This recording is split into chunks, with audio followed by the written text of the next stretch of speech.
Para todos, bom dia. O convidado desta semana no 10 Minutos Com é Pedro Araújo, 21 anos, estudante de terceiro ano de Ciências da Comunicação na Universidade Fernando Pessoa e tem como hobby ser DJ. Olá Pedro, obrigado pela tua presença. Começo por perguntar como começou o gosto pela música. Ora bem, eu antes de começar a carreira como DJ, eu, quando era pequenino, já tocava piano, desde os mais ou menos 6 anos até 7, 8 anos, mais ou menos. Depois deixei isso para praticar outros desportos, deixando a parte um bocado do mundo musical de lado, para fazer desporto como natação, depois karaté e por aí. Só que tive sempre aquele bichinho por causa da música. E uma coisa que tinha de vantagem de tocar piano é que dava para meter um pouco de música, ou seja, dava para tocar um pouco, como é que eu vou explicar isto?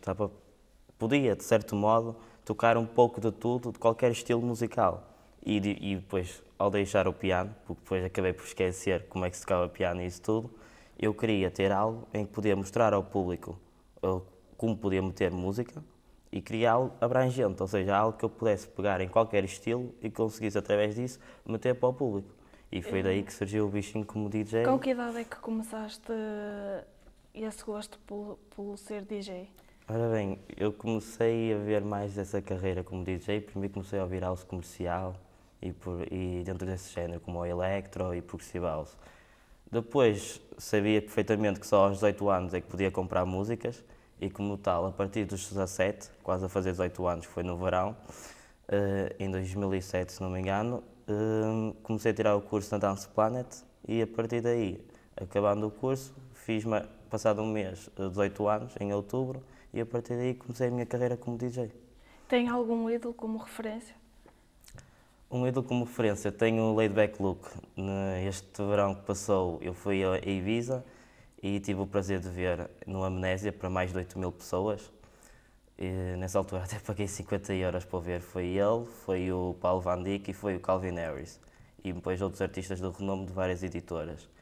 E ao vê-lo, tal como ele foi ao Tomorrowland, tive a oportunidade de ver basicamente um hino que ele fez através dos leitores de CDs. Então quer dizer que foi um bom investimento? Foi um bom investimento. Aquilo eram mais de 8 mil pessoas e foi incrível. Tem como nome artístico o Brutal Mix. Como surgiu esse nome? Esse nome surgiu um bocado na brincadeira. Na altura, quando eu tinha 13 anos, eu comecei a acessar à internet. Os meus pais diziam que eu não podia meter o meu nome próprio e tinha que inventar um nome artístico. E então eu queria inventar um nome, mas queria algo que fosse chamativo e que não fosse um nome vulgar nem coisa do género. Não fosse Pedro 39 ou Pedro 49, assim, uns nomes assim meio ridículos. E então o que é que eu optei? Eu optei por procurar ou começar a puxar pela cabeça e inventar um nome assim que eu gostasse. E foi daí que inventei o nome Brutal. E depois, como aos 13 anos também tinha um primo meu que era DJ e que já mexia com o software, que era o Tractor, comecei a fazer remix. E depois pensei nisso, Brutal, mas falta aqui qualquer coisa. E daí surgiu o Mix e então ficou Brutal Mix. E eu optei depois pegar nesse nome e usá-lo como nome artístico de DJ. O seu estilo de música, como já disse, é o house music.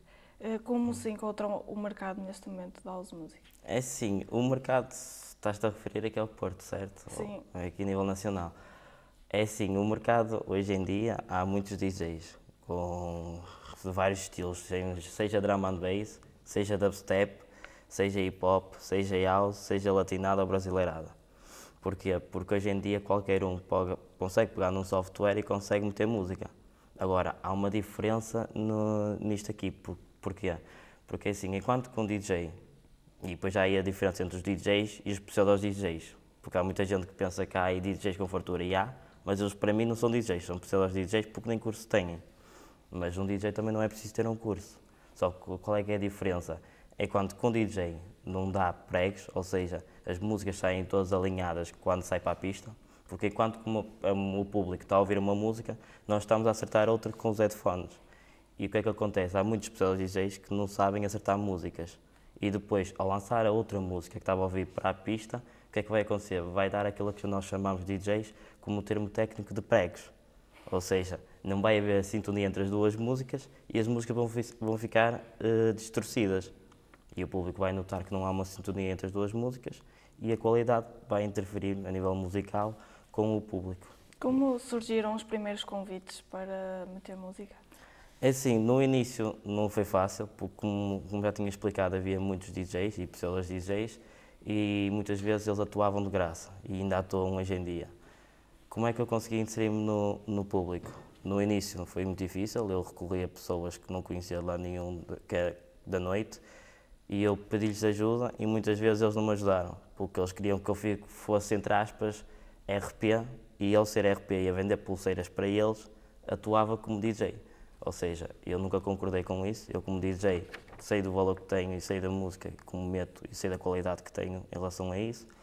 E o que é que acontecia? Eles aproveitavam-se muito dos DJs, como se aproveitam hoje em dia, e usavam isso para ganhar lucro para eles. Basicamente o DJ não ganhava praticamente nada, porque 1,5€, entre aspas, de comissão, que é o que acontece normalmente, e a venda de pulseiras, que é por exemplo 5€, não dá praticamente nada para os DJs. Apesar de haver, ainda para mais, uma quantidade enorme de RPs, que também nem sequer é DJ, e que não ia vender. Ou seja, a concorrência hoje em dia das festas e isso tudo é muito negativa para os DJs se conseguirem progredir ou evoluir durante a noite a atuar. E como é que eu consegui? Eu consegui porquê? Porque fiquei um ano mais ou menos parado, tive 1 ou 2 ou 3 atuações com os meus amigos, quando fiz 18 anos, e fiquei até aos 19 mais ou menos parado. A partir daí, eu ia voltar a fazer anos, e o que é que acontecia? Eu queria fazer uma festa e queria atuar, mas como não tinha conhecimentos nem de bares nem de discotecas, e como tinha o material todo, mesa de mistura, leitores de CDs e um PA, que são as colunas, e o amplificador, o que é que eu fiz? Peguei numa casa que eu tinha, numa moradia, que estava para venda e que as pessoas já estiveram lá a viver, mas depois tiveram que sair por razões económicas, e pedi aos meus pais. Mas o que é que aconteceu? O chão é de madeira, ou seja, eu muitas vezes queria fazer lá festas e a minha mãe dizia que não me deixava porque riscava o chão, e as raparigas com tacões riscavam o chão.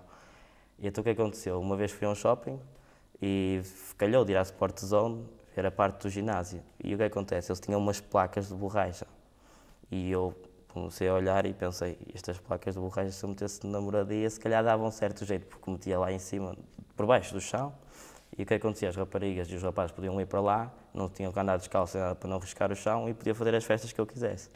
E pronto, e a partir daí comecei a fazer festas para amigos meus próximos, através disso comprei o chão, que na altura custou mais ou menos 500€, foi assim uma conta um bocado pesada, mas meti, instalei lá o meu material todo e fiz a festa. Eu estava a contar para 50 pessoas, mas depois, como os amigos falam os amigos, nesse dia contei com 100 pessoas.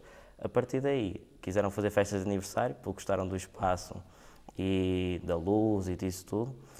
E então comecei a fazer estas festinhas privadas de aniversário para amigos. E Uma pergunta que eu gostava de fazer é se aceitas qualquer convite independentemente da festa ou tens uma pré-seleção? Não, isso aí é uma pré-seleção, porque eu tenho que saber que tipo de público é que vou ter nesse dia, porque eu, para além de meter house comercial, eu também meto um pouco de vários estilos. E o que é que acontece aí? Eu, para saber, ou neste caso, para estar adequado ao público que vou ter, eu preciso saber qual é o tipo de música que as pessoas gostam, ou qual é o ambiente, ou o tipo musical que esse bar ou discoteca tem. E já recebeste algum convite para tocar fora de Portugal? Já cheguei a receber um convite. Esse convite foi feito para os Açores, só que depois, por razões económicas, esse convite acabou por ser cancelado porque não tinham maneira de pagar. Num futuro, gostavas de seguir carreira de DJ ou seguir carreira como comunicador do curso que estás a tirar? Eu gostava de seguir um pouco de ambos, principalmente a de DJ. Só que o que é que aconteceu? O que é que acontece? É muito difícil para um DJ assentar-se no mundo internacional, na carreira internacional de DJ. A única maneira de uma pessoa fazer isto nesse momento é apostar como produtor. E é nisso que eu agora vou começar a apostar. Agora, no Natal, fiz um investimento, mandei vir da Music Store umas colunas, uma mesa de mistura nova de produção e um controlador para me ajudar agora nessa segunda etapa da minha carreira como DJ. Pedro, muito obrigada pela tua visita. Quanto a si, até para a semana.